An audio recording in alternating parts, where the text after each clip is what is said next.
what's happening around the world and what's happening here at home. A very good evening. You're watching Primetime News coming to you live and direct from our Newsfirst studios here in Colombo. For the Newsfirst team, I am Rochelle Timodera. And I'm Sandro Ferdinando. Let's take a look at your headlines for tonight. Newsfirst Headlines. Main sponsor. A trusted place for your fixed deposit. Valuable FD, a symbol of stability.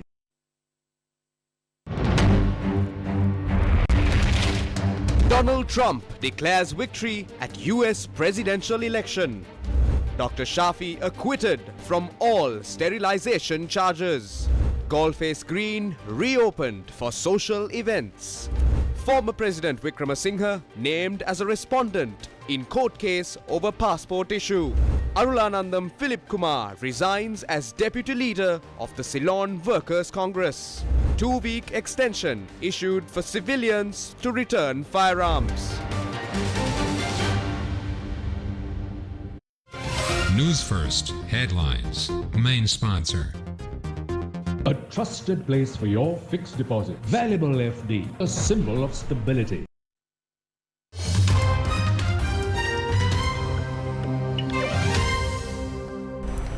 Starting off with international news, Donald Trump, the United States of America's 45th president, staged a historic comeback when he was declared the winner of the 2024 presidential election earlier today, defeating his rival and Democratic nominee Kamala Harris. Trump will now be sworn in as the 47th President of the United States of America. Newsfirst Budhme Namara Divakara brings you a detailed account of Trump's sensational return to the White House. Yesterday, we brought details to you about the history of the US presidential elections and also about how the electoral process works and also about why the elections is held on a Tuesday. So today we are bringing to you details about what happened during the last 24 hours. So as of now, you know the two main candidates were Kamala Harris and Donald Trump. So as of now, Donald Trump has earned the majority of votes in this year's presidential election. So after the results were out, this was what Donald Trump had to say. And also let's have a look about how his supporters celebrated his victory.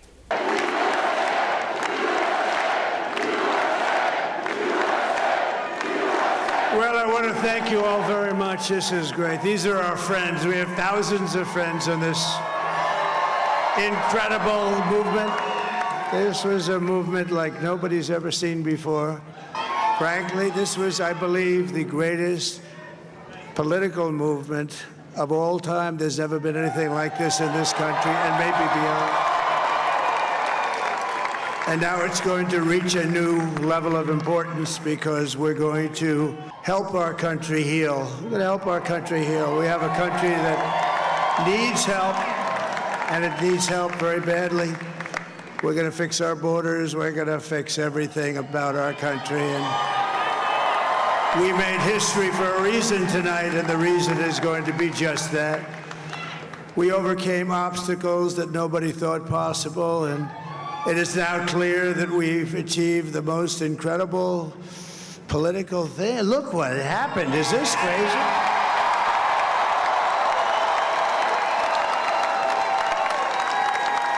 But it's a political victory that our country has never seen before, nothing like this. I want to thank the American people for the extraordinary honor of being elected your 47th president and your 45th president. This will truly be the golden age of America. That's what we have to have. This is a magnificent victory for the American people that will allow us to make America great again.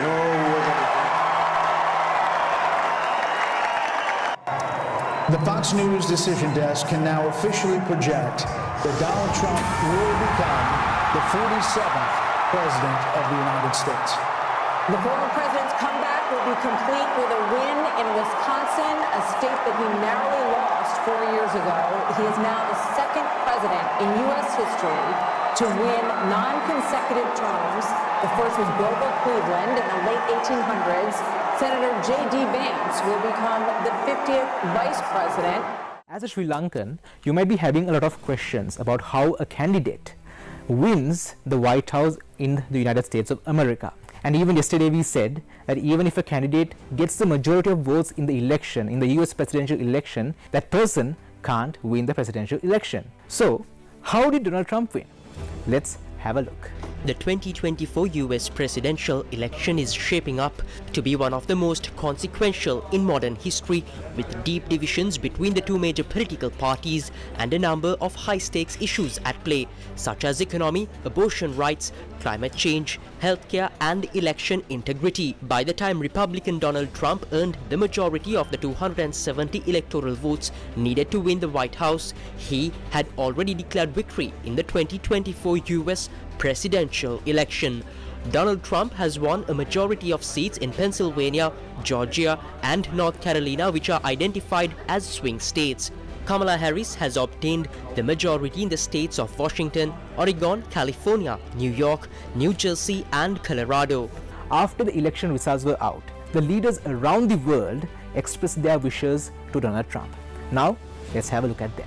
As Donald Trump moves closer to a potential second term as President of the United States, international leaders have expressed optimism about the future of their relationships under Donald Trump's leadership. French President Emmanuel Macron has signaled a willingness to collaborate once again with the former US President, saying he is ready to work together with Trump for a second time. Meanwhile, Ukraine's President Zelensky congratulated Trump and praised his commitment to peace through strength. Israeli Prime Minister Benjamin Netanyahu says, quote-unquote, "Congratulations on history's greatest comeback. Your history return to the White House offers a new beginning for America and a powerful recommitment to the great alliance between Israel and America." NATO Secretary General Mark Rutte echoed Zelensky's optimism, asserting that Trump's leadership would be key as the world faces an array of growing challenges.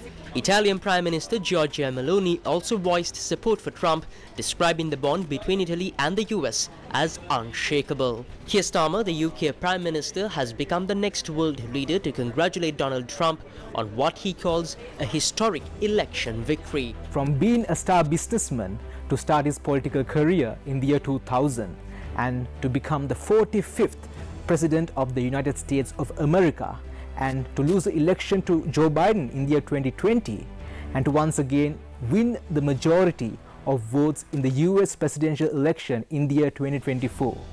Right now, the whole world is watching about how Donald Trump will make America great again. The US Embassy in Sri Lanka hosted the election night watch for the 2024 US presidential election.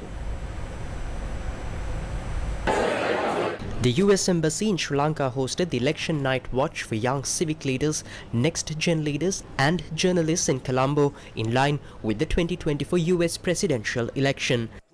Come to this side of the room. In just a moment, Ambassador Julie Chung will deliver her remarks. So please come this way. Our interconnected world means that choices and policies made at home in the U.S. can also have a broad impact globally. Our U.S. democracy is not a static institution. It is alive and requires constant care and upkeep. As we follow today's election coverage, it highlights the immense responsibility that journalists carry. During times like this, when emotions can run very high, citizens rely on the media not only for updates, but for clarity and also trust. Your commitment to truth strengthens democracy by empowering each person to make informed decisions. Vice President Kamala Harris and former President Donald Trump both represent different visions for America's future.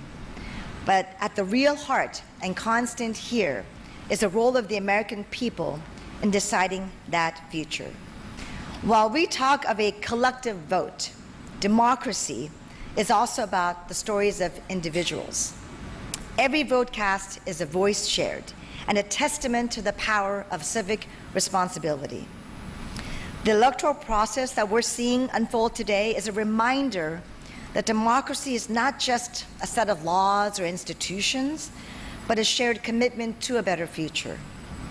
Through all of its nurturing, protection, and sometimes necessary reforms, through it all, the core principle remains the people. The people hold the power.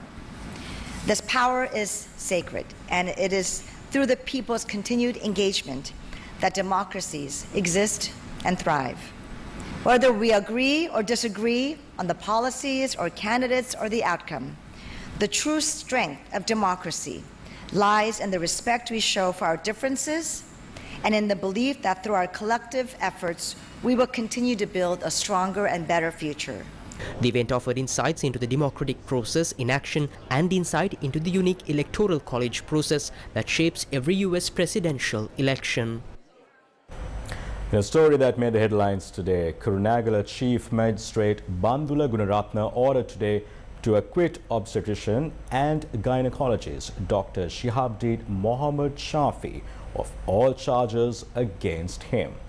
Dr. Shihabdeen Mohammed Shafi, who is attached to the Kurunegala Teaching Hospital, was charged with allegedly performing sterilization surgeries on nearly 4,000 Sinhala Buddhist expectant mothers. Delivering the verdict, the magistrate stated that the plaintiffs were unable to prove the allegations made against Dr. Shihabdeen beyond reasonable doubt, and there were insufficient facts to sustain the case. Hence, Dr. Shihabdeen was acquitted of all charges based on the recommendations of the Attorney General. The magistrate further declared that according to expert medical examination reports obtained in relation to the allegations claiming many women were made infertile through C-section surgeries conducted by the defendant, it could only be conclusively established that they were made infertile specifically through the relevant surgeries. 768 women had lodged complaints against the defendant. During a subsequent probe launched into the matter, the Criminal Investigation Department obtained statements from around 138 individuals, including doctors, nursing officers, family health officers and minor staff. A team of attorneys, including President's Counsel Maitri Gunaratna, represented Dr. Shafi during the proceedings.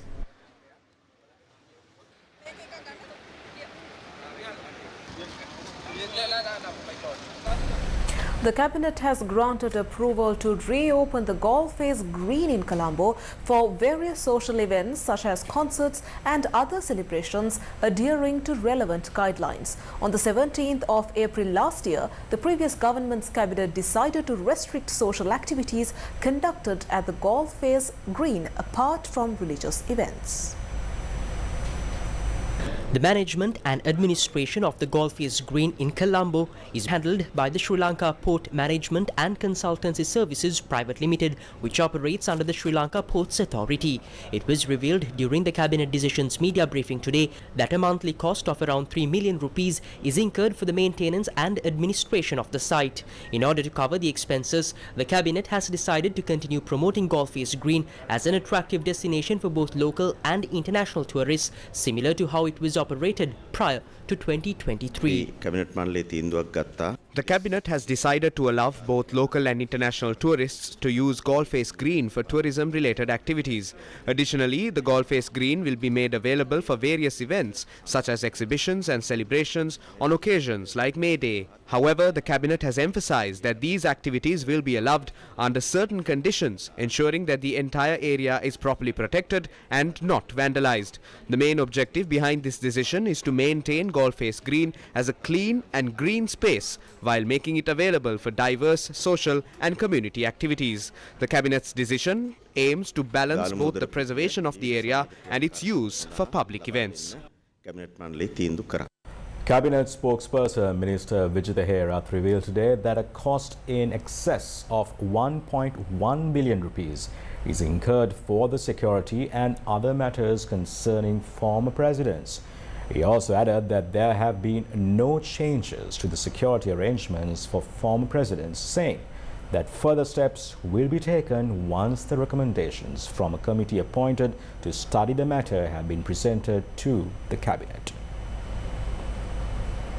දැනට හිටපු ජනාධිපතිවරුන්ගේ විශේෂයෙන්ම චන්ද්‍රිකා බණ්ඩාරනායක මහත්මිය කියලා තිබුණා එතුමියගේ ආරක්ෂාව ඉවත් කරනවා කියලා. There have been talks about removing security of former presidents. Chandrika Bandaranaike Kumaratunga had said that hers would be removed. No such removal has taken place. She had written a letter saying her security would be reduced to a 30, but that is untrue. She has already been given 57 personnel for her security. We were not willing to expose the numbers, but her letter mentions it all, which makes this a serious matter. 4 to 5 former presidents are receiving security, with more than 100 police and military personnel assigned to them. Some of them have around 180 as mentioned in the letter. It is not just personnel. They are also given security vehicles, buses, defenders, three-wheelers, bicycles and ambulances for their protection. When we added up the cost of security and other maintenance activities for the former presidents, it summed up to around 1.1 billion rupees. Such an amount has not even been allocated as the annual budget of the police hospital, which provides healthcare to the entire police force. This is a crime which needs to be changed. A committee has been formed for this purpose, and based on their observations, a cabinet paper will be submitted in the future. According to this proposal, all former presidents will receive security in a more proportional manner. For those who have special security needs, extra security will be put in place. පියවර ගන්නවා විශේෂ අවශ්‍යතා ආරක්ෂක තත්ත්වයන් තියෙන අයට විශේෂ වශයෙන් ආරක්ෂාව ලබා දෙන පියවර ගන්නවා. The government's policy regarding the media was questioned during today's cabinet media briefing. මාධ්‍ය මර්ධනයක් කරන්න අපිට කිසිදු උවමනාවක් නැහැ. We have no intention of suppressing the media. It is the responsibility of media institutions and journalists to disseminate news in accordance with the General Convention's media ethics. Those using digital media platforms or the internet also have such a responsibility. No one has the right to spread false information in a manner that insults another. Media organizations must operate with responsibility, ensuring that news is delivered ethically. We remind you that. මාධ්‍ය ආයතන වලට තියෙනවා ඒකත් අපි මතක් කරමු. මේ දවස්වල බල්ලෝ අනිති මීහරක් බුරති Nario Hinavit, Singho Balaidit. What Richard D'Souza, the journalist, said back in the day now seems even more relevant. Online safety bill එක අලුත් ආණ්ඩුව පාර්ලිමේන්තුව පත් වුණාට පස්සේ තමයි ඉවත් කරගන්නවද? අපේ ප්‍රතිපත්ති ප්‍රකාශනයේ ඉතා පැහැදිලිව Our policy statement is very clear on the fact that we will amend the online safety bill once the new parliament commences. ගත්තට පස්සේ සිද්ධ කරමු. අලුතෙන් පනතක් ඉදිරිපත් කරනවාද මේක සංශෝධනය කරනවා? අපි We will discuss the details thoroughly moving forward and take the most suitable action. For now, our position is very clear on this matter. Journalists also queried about the ongoing passport issue. දැන් අපිට passport ලැබිලා තියෙන්නේ. මේ ලැබිලා තියෙන passport ටික නිසි ක්‍රමවේදයකට තාම දී ගන්න බැරි වෙලා තියෙනවා. ඔන්ලයින් ක්‍රමෙත් සාර්ථක වෙලා නැහැ. අර රනිල් වික්‍රමසිංහ මහත්තයා කියනා වගේ අර පරිපාලනයේ සහ රාජ්‍ය පරිපාලනයේ පළපුරුද්දක් නැතිකම මෙතනදී එකපාරට මතුවලා තියෙනවද? පළපුරුද්ද තියෙන කට්ටිය තමයි පාස්පෝර්ට් එක අනලා තිබුණේ. ඇත්තටම ගත්තොත් ඒ Those with experience were the ones who ruined the passport matter. It was so badly mishandled that the Controller General was sent to prison once we came to power. These were the actions of those with experience. A major crisis was created. We intervened and much of that crisis has been managed while ensuring that we could obtain new stocks of passports. Now passports are being distributed in batches. What is needed now is for passports to be issued according to a procedure. We have started the online process as well. From midnight last night, people can reserve dates to obtain passports online. I am happy to say that many people have already applied under the urgent basis category. Many have used the normal basis as well. The queue has ceased to exist. For November, passports will be distributed by the department according to earlier scheduled token numbers. Those who apply for passports online will be given specific dates and times to collect them. We have resolved the issue. අද සිට ක්‍රියාත්මක වෙනවා. ඒ නිසා දැන් ඒ තත්ත්වයට අපි අදාළ විසඳුම් ලබා දීලා තියෙනවා. The Court of Appeal granted permission to name former President Ranil Wickremesinghe as a respondent in the petition filed against the previous government's cabinet decision to procure a stock of electronic passports in a manner which is allegedly violated legal procurement processes. The petition was taken up today before the Court of Appeal bench comprising Justices Mohammad Lafar Tahir and P. Kumaran Ratnam. Previously, the petitioner Epic Lanka Private Company filed a motion requesting that former President Ranil Wickremesinghe be named as a respondent in their petition. After reviewing this request, the Court of Appeal bench today granted permission to name Ranil Wickremesinghe as a respondent in the petition. When the petition was taken up, President's Counsel Viran Korea, representing the petitioner Epic Lanka Private Limited, argued that the passport procurement process had been conducted in violation of proper procurement procedures. Highlighting this, he emphasized that he was prepared to file objections regarding the petition and requested for the hearing of the petition be expedited. In response, President's Counsel, representing the respondent companies, stated that they had suffered considerable harm due to the interim injunction preventing the implementation of the previous government's decisions to procure 5 million electronic passports. Despite being awarded the contract, they had been unable to proceed, causing them significant hardship. The councils further noted that the interim order would remain in effect until the conclusion of the case and requested the court to lift the injunction. They also expressed the arguments on behalf of their clients regarding their injunction order would be made as soon as possible. Acknowledging this request, the Court of Appeal bench granted both parties permission to submit objections and counter-objections. The case was scheduled to be heard again on the 9th of December to review the status of the interim injunction.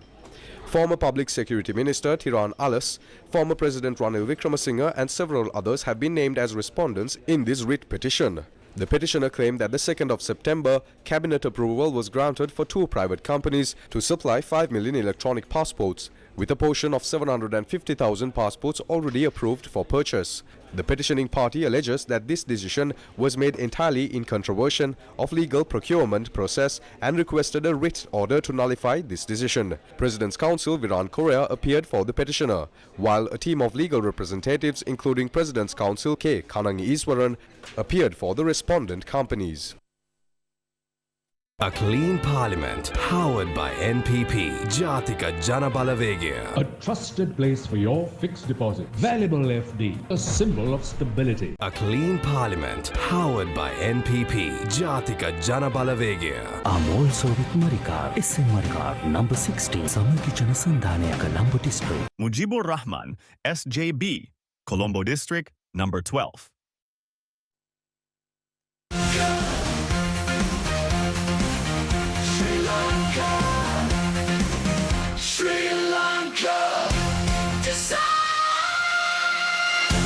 Sri Lanka decides.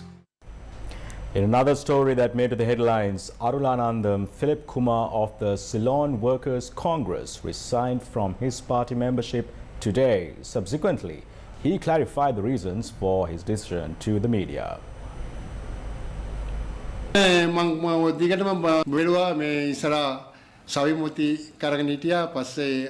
I have been observing this situation for a long time. Initially, Savyamurthy led us, then Arumugam took over, followed by Jeevan and now Sendil. But now, corruption, fraud and commissions have become rampant within the party. Almost everything in the party now revolves around commissions.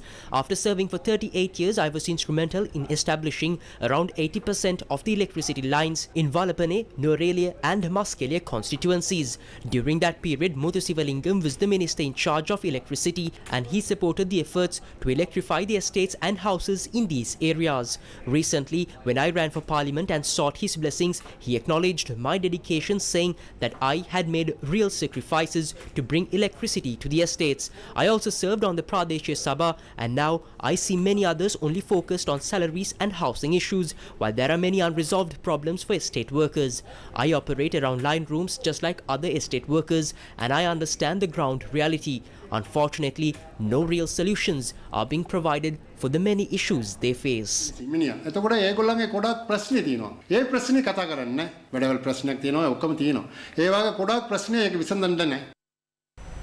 Two political parties were caught in a tussle in recent days, making back and forth accusations of obtaining money from a businessman.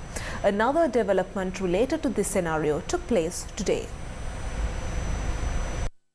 Wasantakumara Ratnakirti, the Keghall district group leader of the Democratic National Alliance, held a media briefing last weekend and accused Prabha Ganesan, the leader of the party, of having received a large sum of money from a businessman. Later, when Prabha Ganesan came forward to file a complaint with the Criminal Investigation Department regarding this matter, Ratnakirti also appeared at the location and made the same accusation.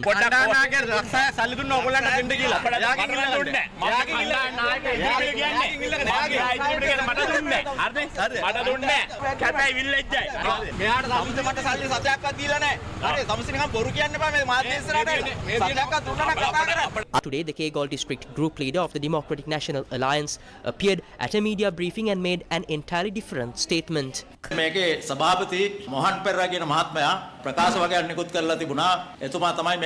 Chairman of the party, Mohan Pereira, had made a few statements claiming he is not the one who is funding this. The party leader had been contacted by a company named Lanka Mobile, who has provided 15 million rupees to spend on party activities. Money should be requested from the leader. He has made a completely inaccurate statement. He gave us the impression that funds were obtained by making us scapegoats. One of his secretaries called me and asked me to come meet with him. When I met him, he asked me to stage 20 meetings with Damita Aberatna in Keghall.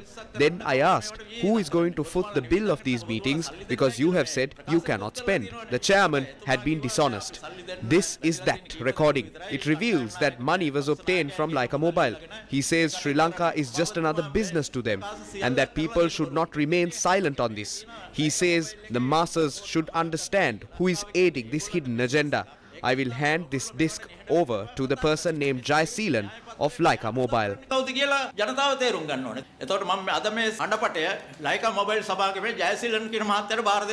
Wasantakumara Ratnakirti attended this media briefing alongside Prabha Ganesan, the leader of the party, whom he had previously accused. As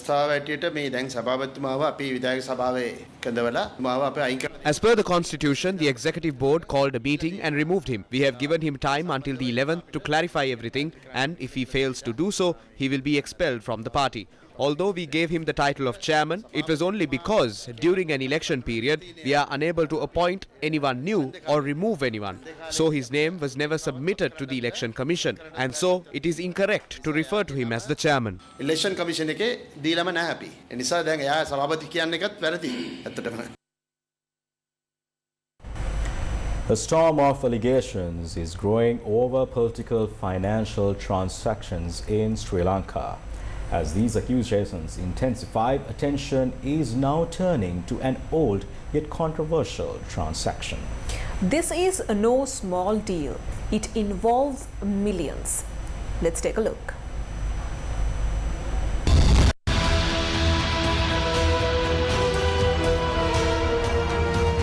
What happened to Sri Lanka? Do you remember another major issue from 2021 alongside the forex crisis?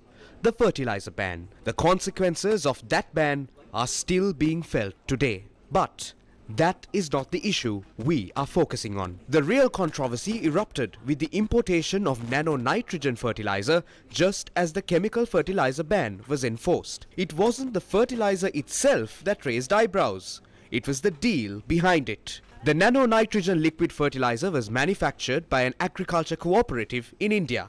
Once again, the real story here isn't about the fertilizer. It's about how the deal was handled. Instead of a transparent government-to-government transaction, the deal was funneled through a private company disregarding a tender process. The company involved in Sri Lanka was an entity named United Farmers Trust Limited. The whistleblower on this deal was none other than Minister Vijitha Herath, who was an opposition MP at the time.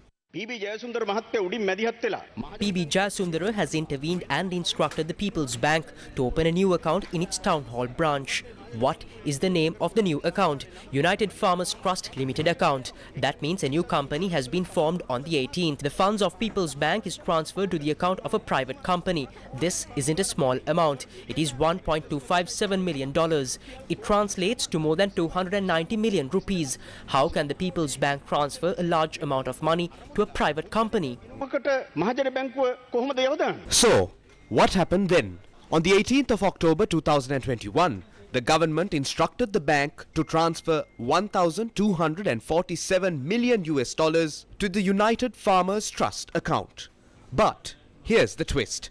The letter did not specify any account number. Within days, the company opened its account at the Bank of Ceylon. By the 29th of October, that account was mysteriously closed.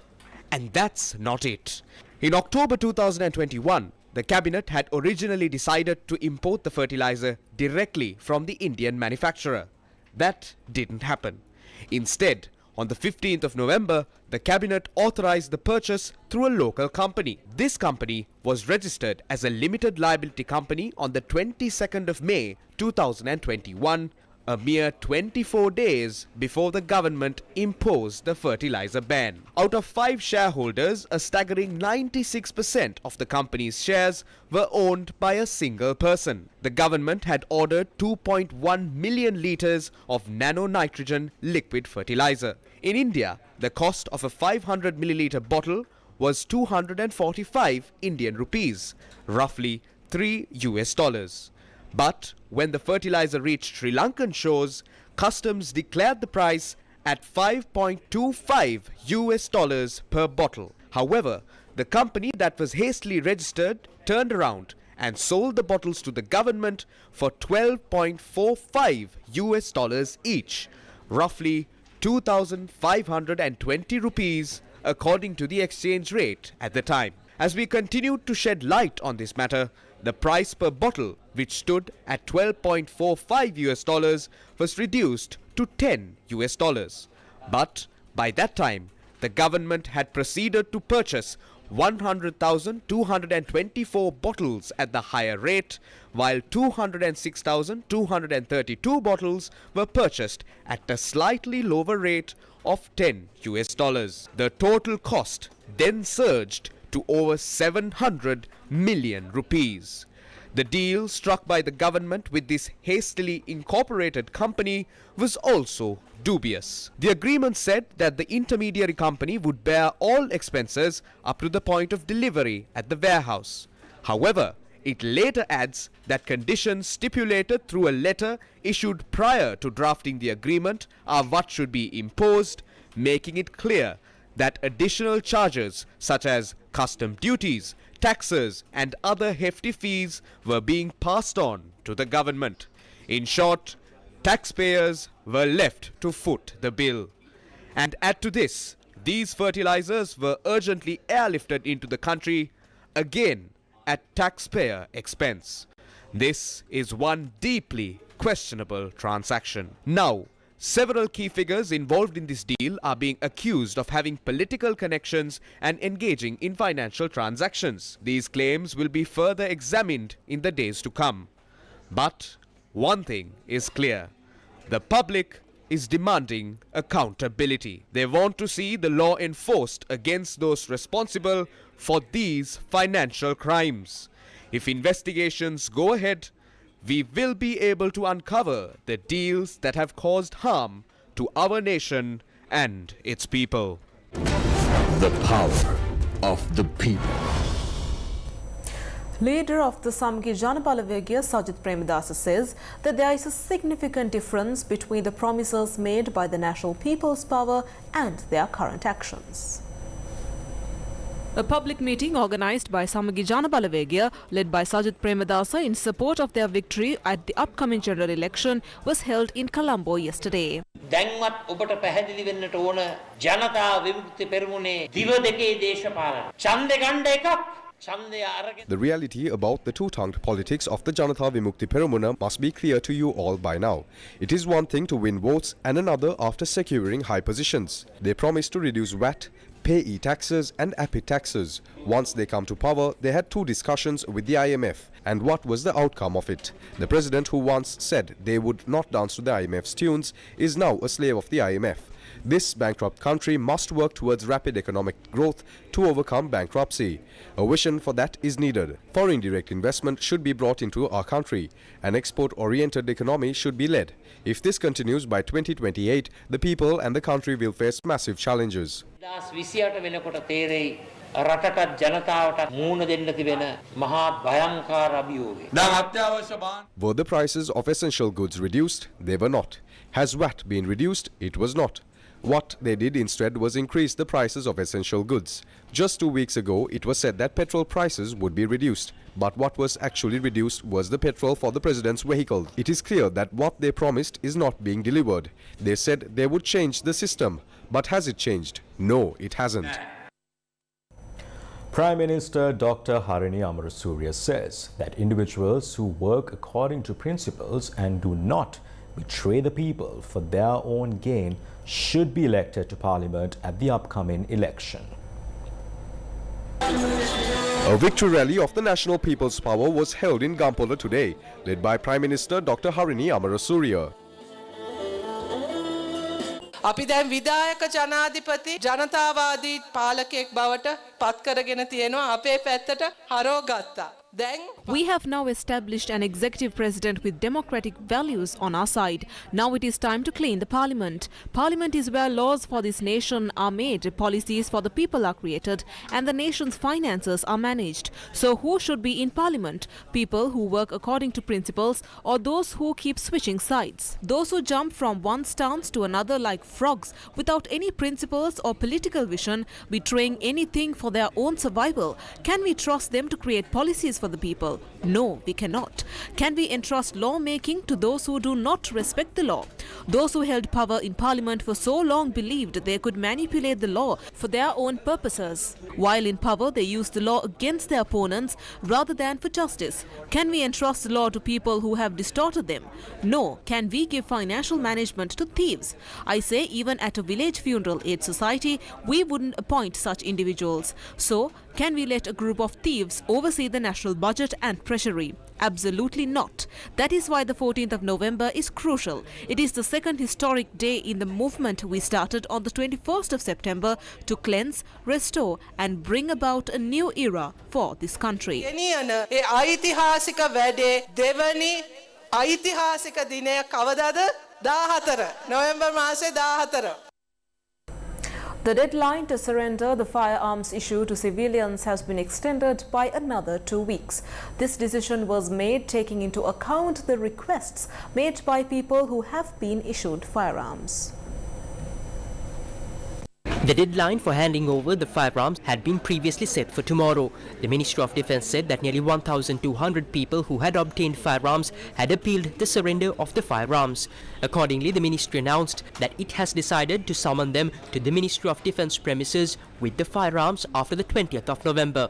The ministry said that 50 people will be summoned each day and an audit will be conducted regarding the relevant firearms. A senior official said that all those who had appealed have been informed in writing of the date and time to be present at the premises of the Ministry of Defence. He stated that by now, nearly 300 firearms have been handed over to the government's commercial explosive storage facility. The ministry also revealed that firearms have been issued to 1,500 civilians. Newsfirst with the people. A clean parliament powered by NPP. Jatika Janabalavegaya. Srinath Pereira, number 3 from National People's Party, Colombo District. Welcome back to the news. The 15th Jaffna International Trade Fair is set to take place in January next year, and a media briefing ahead of the event was held yesterday. The media briefing ahead of the 15th Jaffna International Trade Fair was held in Colombo. The JITF has attracted risk-taking companies eager to showcase their products and services in Jaffna, many for the first time. The reason of us organizing Jaffna exhibition is to give the people in the north what they have missed out for 30 years of conflict in terms of goods and services and products. We introduced education institutes that have now opened up campuses in Jaffna. Banks for the first time came with us to Jaffna International Trade Fair, and now they have opened up branches. Companies and officers have opened up outlets in Jaffna, creating many jobs, and thereby encouraging the people of Jaffna a livelihood which they wouldn't have seen after the 30 years of conflict. So the Jaffna Trade Fair is a vital platform to facilitate and stimulate economic growth in the northern sector, which we have seen over years and years. By connecting buyers and sellers, the event fosters regional development, leading to improved living standards in the northern sector. Furthermore, this trade fair plays a crucial role for the SMEs. The 15th edition of the Jaffna International Trade Fair, a prestigious and highly anticipated event, is set to take place from the 24th to the 26th of January 2025 at the scenic Mutraveli grounds in Jaffna. A screening of Gananath Obesekara in Search of a Buddhist Conscience was held in Colombo yesterday.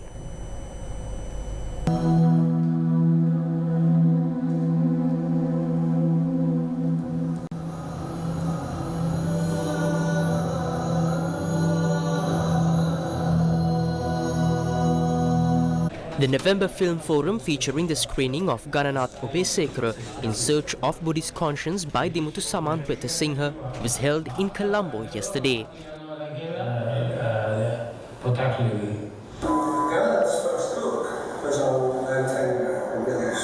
This documentary dives into the life and work of Gananath Obesekara, a pioneering thinker in anthropology and Buddhist studies.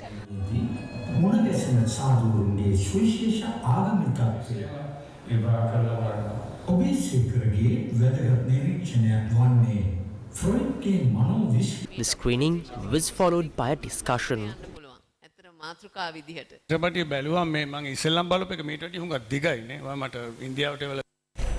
Today marks 29 years since we began affirming the people's right to access information through the media.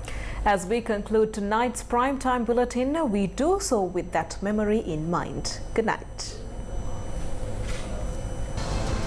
On this day in 1995, we began our journey with the night news.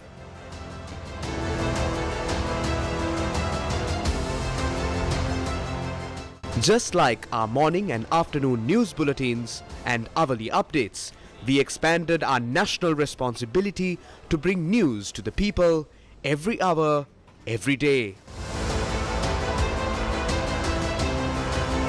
Today, Newsfirst operates a vast network of over 3,000 regional correspondents across the country, including citizen journalists from platforms such as YouReporter and Eyewitness, all contributing to a network of more than 20,000 strong media personnel. Newsfirst continues to uphold the people's right to access information and remains committed to its responsibility in delivering the truth through television, radio and new media platforms. Even in the face of violence, destruction and attempts to silence us, Newsfirst has stood unwavered with the people, continuing to advocate for the truth.